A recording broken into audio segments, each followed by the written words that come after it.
ازيكم عاملين ايه؟ يا رب دايما تبقوا بخير، وحشتوني جدا. النهارده هطلع اتكلم معاكم على حدث حصل بقاله كام يوم وقالب الدنيا جدا على السوشيال ميديا، وان هو عمرو دياب كان في فرح وفي واحد كان معجب عايز يتصور معاه فضربه بالقلم على وشه. قبل ما ندخل في الحلقه واقول لكم اي تفاصيل، لو انت لسه جديد وتشوفني اشترك في القناه وفعل زر الجرس واعمل لايك لو الفيديو عجبك، وشير في كل مكان لكل اصحابك قد ما تقدر. يلا بينا.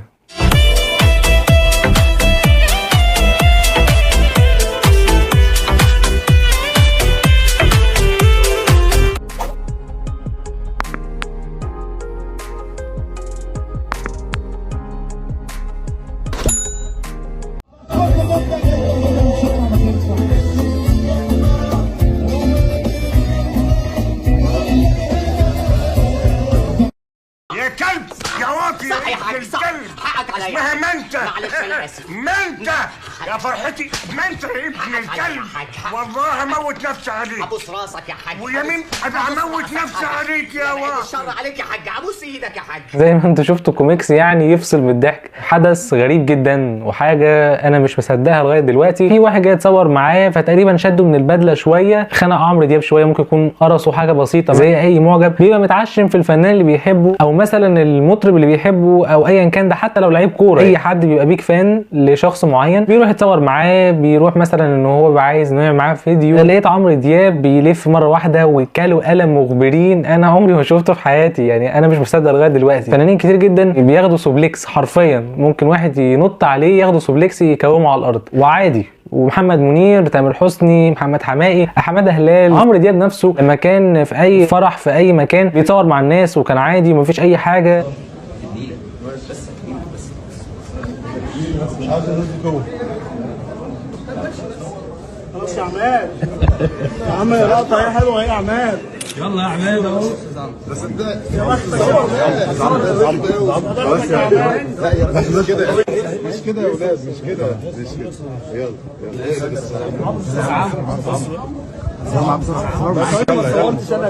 مستغرب. انا بحب عمرو دياب جدا، بحب كل اغانيه، اي البوم بينزله، حتى طبعا الاغاني القديمه الديابيه قوي هي اللي هتفهم من قصدي ايه كويس. ذكريات الناس كلها مرتبطه مع اغانيه ومع احساسه. تاريخ يا جماعه، عمرو دياب فهو الهضبه، زي ما انت الهضبه وزي ما انت عمرو دياب، احنا جمهورك، فاحنا اللي عملناك زي ما عملنا اي مطرب او اي ممثل او اي حد. الناس هي اللي دايما بتعمل الفنان من غير الناس ولا حاجه، هو اللي بيكون الشخص بعد ربنا. طبعا شايف ان عمرو دياب غلطان غلط كبير، يعني مهما كان اللي حصل يعني خلي خلقك اوسع من كده شويه. الموضوع ما كانش مستاهل لدرجه ان انت تضربه بالقلم. الموضوع يتلم ان هو يعتذر للراجل اللي كان عايز يتصور معاه، هو اكيد طبعا هيراضيه. عمرو دياب قل من نظري جدا بطريقه كبيره. في مهندس صوت بيغني برده في فرح وكان بيلم حاجته او كان بيظبط حاجات، اما عمرو دياب قام مشوح له او عمل له كده على ظهره، انت ايه يعني ولا حاجه، وكمل غنى عادي.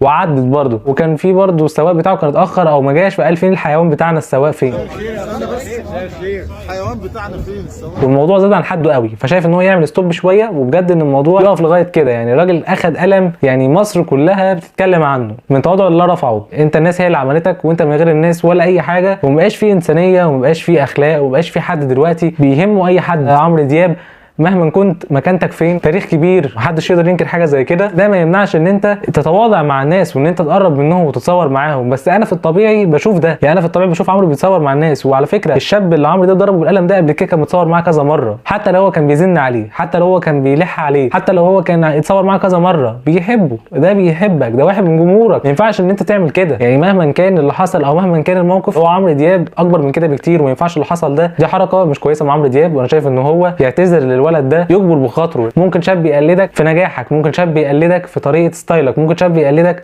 في طريقه غناك، ممكن يكون استمراريه عمرو دياب على مدى السنين دي كلها، غير طبعا الرياضه والصحه الكويسه. ايقونه ومثال لشباب كتير جدا، انا واحد منهم. وانا دايما بتعلم استراتيجيه عمرو دياب في طريقه تفكيره، وفي طريقه ان هو دايما بيبقى عايز يتقدم ودايما عايز ينجح ودايما عايز يعمل جديد. ده اللي مخلي عمرو دياب مكمل لغايه دلوقتي. فيا ريت يا عمرو ما تمسحش تاريخك بايدك. ده غير طبعا اعلان بيبسي اللي نزل بعد احداث اخواتنا، ربنا يصبرهم يا رب، وربنا يكون في عونهم وينصرهم على اللي ما يتسموش دول. نقطه سودا كبيره جدا في تاريخك، دي حاجه من الحاجات. فكده الموضوع بقى ورا بعض كتير. فاتمنى ان عمرو دياب يرجع عن صوابه، واتمنى ان الموضوع يتلم بهدوء، وعمرو اذكى من كده بكتير، اكيد الموضوع هيلم بهدوء من غير شبشره اكتر من كده. بس طبعا اكيد مش هيطلع يعلق او هيطلع مثلا يعمل فيديو للولد، ما اظنش ان دي هتحصل، لان عمرو دياب بيحب ظهوره كتير قدام الكاميرا وما بيحبش ان هو يطلع يبقى في لقاءات كتير. تعالوا اوريكم برده فيديو لتامر، الجمهور بيتصور ازاي، الناس بتشده ازاي، والناس كانت ملمومه عليه قد ايه. وعلى فكره مش شده بدله بس ولا قرصه صغيره، لا ده كمان كانوا بيقفوا وكانوا هيخنقوه من كتر ما هم عاملين يمسكوه، البدله تيجي هنا وتيجي هنا. عايز اوريكم بس الحته دي وتشوفوا يعني قد ايه تامر حسني متواضع مع الناس. ممكن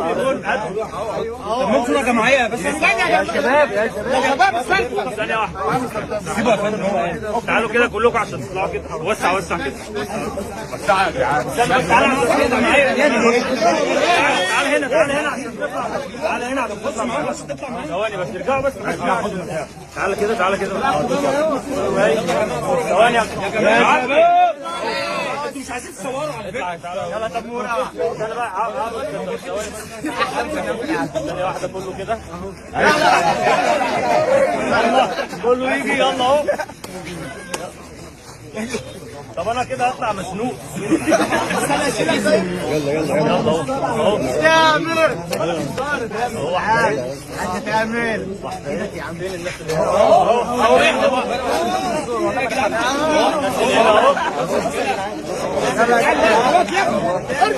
خلاص كده.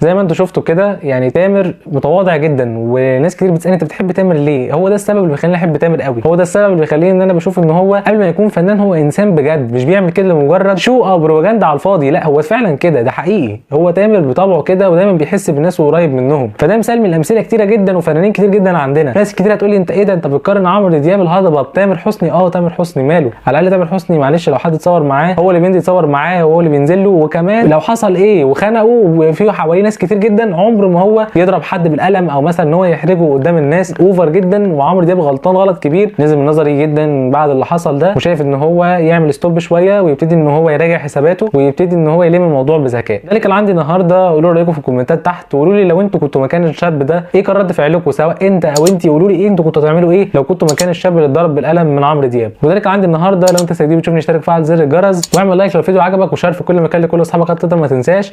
اشوفكم ان شاء الله خير فيديو جديد. سلام.